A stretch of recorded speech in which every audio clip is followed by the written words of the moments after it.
Raptured becomes her. Chapter 24, the last chapter.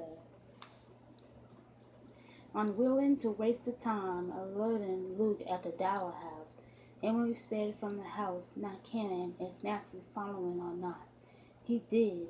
Twilight had fallen, and despite the questions he obviously had, Emily and Matthew rode in silence through the purpling darkness.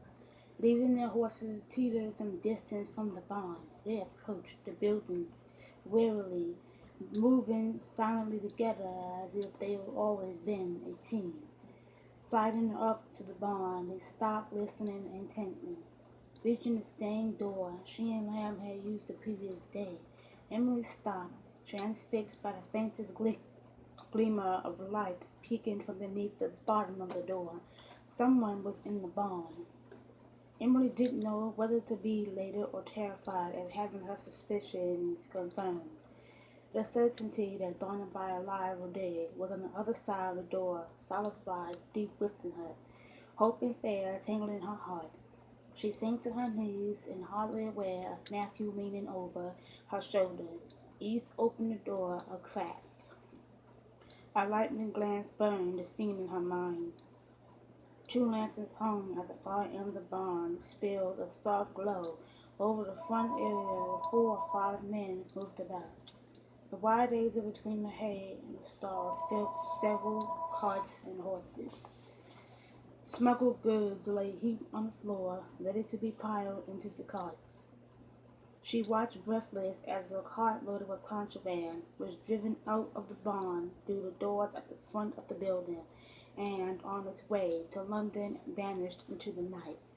2 burly men, burdened with barrels of brandy on their shoulders, caught her attention as they swaggered out of the stall that contained the hidden entrance. The barrels loaded into a cart, they disappeared back into the stall again. It was Matthew who spied the 2 human forms flopped on the ground near the pile of hay. His hand fastened like an eagle's talon on her shoulder, and when her head jerked up, he murmured, "Over there, lying against the hay. Look in the shadows across from the last stall." She peered in that direction, and her heart nearly leaped out of her throat when she saw Barnaby and Lamb alive. Both men were securely bound, but from their occasional movements it was apparent they were alive. Her mouth tightened. "Until I get my hands on a pair of them," she thought. Carefully shutting the door, she and Matthew retreated to the woods. "We are too few," Matthew whispered. "We need more men." Emily shook her head. "No, by the time you leave and return with help, Barnaby could be dead." Through the darkness she glared at Matthew. "I'm not leaving him." Matthew sighed. "Then what?" he asked reasonably. "Do you suppose we do?" "We can hardly storm the barn. They outnumber us 3 or 4 to 1. Fortunately for Matthew's continued existence, left unsaid was, and you're a woman." Emily frowned, listening as the jingle of harnesses and the creak of wooden wheels drifted through the air. Another cart meant another driver had left, and that meant one less smuggler inside the barn. If every time a cart leaves, another man leaves with it, we have only to wait and watch until the odds in our favor are better before we attack," she said slowly. It wasn't much of a plan, and Matthew didn't like it, but he had to agree she was right. They crept back to the barn and dared another look inside. This end of the barn was deep in shadows, and she risked a longer look, counting 5 remaining carts and noticing for the first time a pair of saddle horses tied to a center post. Shutting the door again and leaning against the side of the barn, she whispered, "There's at least 7 men inside right now, not counting Barnaby and Lamb. 5 carts, 2 saddle horses." Matthew nodded. "And if the carts continue to leave one at a time." Emily grinned in the darkness. Odds increased in our favor. But Emily was worried, and as the minutes passed and 2 more carts rumbled into the night, waiting outside didn't seem such a wise option. Barnaby and Lamb were inside, helpless and vulnerable, and while she and Matthew waited outside for the odds to change, anything could happen. Her stomach dropped away. Barnaby could be shot and killed before she knew it. She had to be inside that barn where she could react immediately, if needed, and not just risk a glance between now and then. Too much could happen between one glance and the next. Leaping to her feet, she said, "I'm going inside." Not giving herself a chance to consider the wisdom of her actions. Before Matthew could react, she opened the door and slid inside the barn. Cursing under his breath, Matthew grasped his pistol and braced himself to charge into the barn. Cracking open the door a narrow silver, he glanced inside, expecting a cry of alarm when Emily was discovered. To his profound relief, all appeared normal. A swift look around, he spied Emily concealed from the smugglers behind the bundles of hay and straw. The remaining smugglers, Matthew noted, were busy at the far end of the building as another cart prepared to roll through the barn door and out into the dark. Taking a deep breath, his heart pounded like a battle drum. Matthew stepped quickly through the door and dashed to Emily's side behind the piles of hay. "You're mad," he hissed when he knelt down beside her. "You followed me," she pointed out with a grin. "What does that make you?"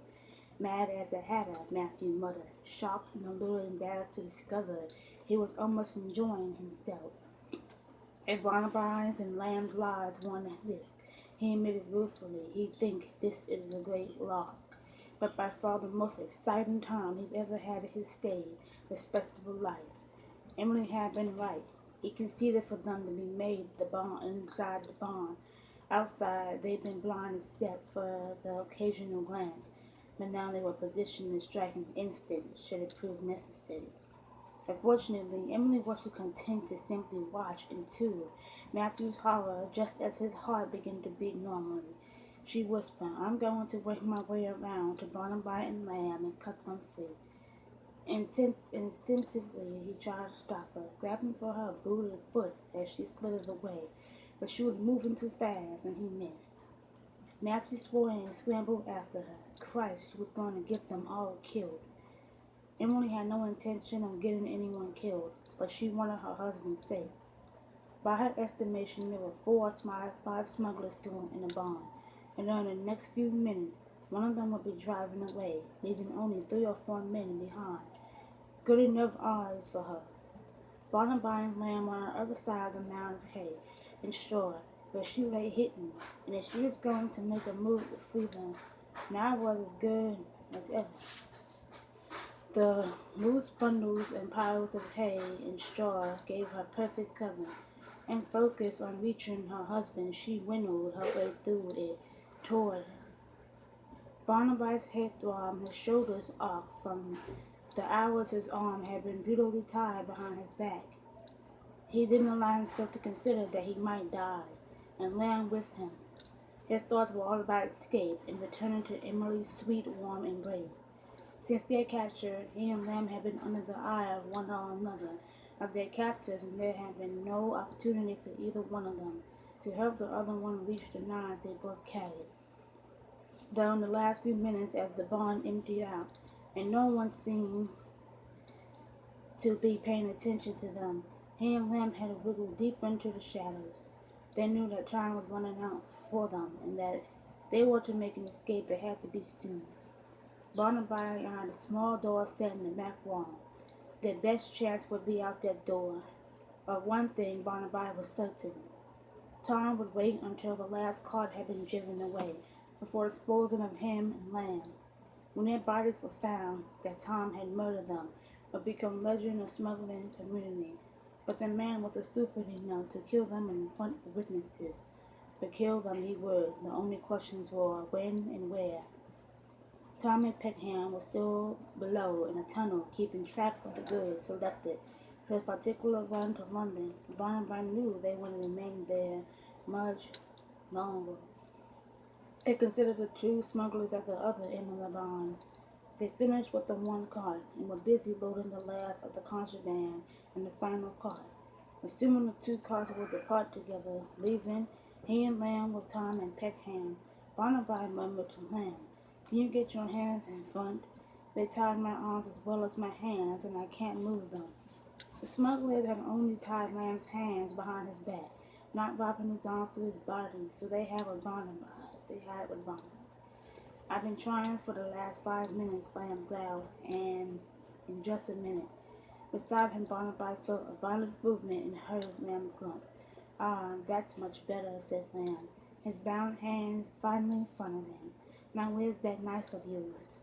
We'll use mine, Emily said softly from behind Barnabas, jolting both men. A dozen questions floated in the air between them, but there was no time. Once they were safe, it would be soon enough for explanations and tongue lashings, Emily thought grimly. Tongue lashings that would strip hide on both men, only when she had them safe. A knife sliced through the ropes around Barnabas' arms, and a moment later his hands were free. Reaching for the knife in his boot, he said, "How did you guess?" Busy cutting Lamb's hands free, Lamb said calmly. "Once I knew you'd gone down the tunnel and hadn't returned. Looking for you had seemed logical." "Logical and utterly mad," muttered Matthew, crawling up beside Emily. Barnabas stared incredulously at him, barely able to make his features in the shadow. "How in the world?" Anelia rushed for him, Emily said simply. "I told him everything." She reached into her pocket and handed Barnabas the pistol. "If we have to fight our way clear," she whispered, "you should have this." A grin flashed across her face. "I'm sure you're a better shot than I am." Barnabas' fingers tightened on the pistol. His heart suddenly so full of love for her, he dared not speak. Lamb was right. She was an Amazon, and she was his. The second cartload, and one of the smugglers reached up and blew out the lantern near the middle of the barn, deep in the shadows where Barnabas and the others crouched. "It looks like they're getting ready to leave," Matthew said. "I suggest that we get out of here and let the authorities see what is going on." Barnabas and Lamb's eyes met. "Ah, I don't think that would be wise," Barnabas said, fumbling for words.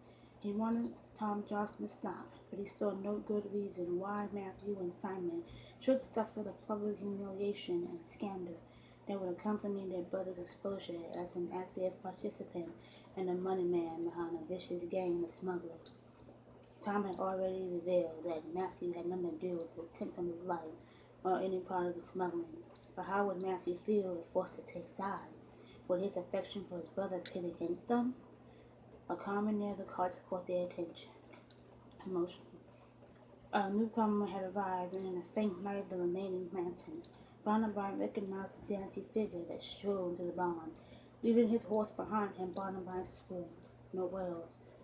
The odds just went up, Emily murmured, "but we can still take them." Barnabas shook his head decisively. He relished a fight, eager to mete out some justice of his own, but not when the place was rife with danger. He had really felt like a fool blundering into a nest of smugglers like a green boy, and he wasn't going to add to the feeling by increasing the risk Emily had already taken. Tonight's evening wasn't a total loss, he reminded himself. He now knew the identity of his would-be killer in Noel's London backup. A report to Lieutenant Darren would end the use of the windmill tunnels as a hiding place for contraband. Though it gnawed at his vitals, he had to face the fact that Noel's and Tom Jocelyn would escape retribution tonight. This wasn't an outcome Barnabas wanted, but it would have to be enough for now. He and Lamb was safe, and Emily was by his side. Yes, it was enough. Lamb glared at him, reading the decision in Barnabas' face. "There'll be another time," Lamb promised softly. Taking one last quick look around, Barnabas stiffened as two figures exited the stall and walked over to meet Noel's. Tom and Peckham. Unless he missed his guest sometime in the next few minutes, Tom would be showing off his captives to Noel. Lamb spotted Tom and Peckham at the same time Barnabas did, and as one they dived under the bundles of hay and straw, joining Emily and Matthew. Go, out the back door," Barnabas said urgently, rushing Emily deep into the hay. Puzzled, but hearing the sharp command in his tone, she didn't argue. Like an eel, she tunneled through the hay, stopping only when she reached the back wall. With Barnabas and the others at her heels, she scrambled toward the back door. A shout froze them in their tracks. "The prisoners!" yelled Tom. "They've escaped. Find them, you bloody fools. Find them now." Fueled by fear, Emily sprang forward, her fingers scrubbing at the door before finding purchase and flinging it open. Barnaby shot back out the door into darkness at another shout. Over there, the door rang out a sharp shadow of the night. Then that Barnaby and the others had reached the door. Lamb circled back, thinking to launch a rare attack. Barnaby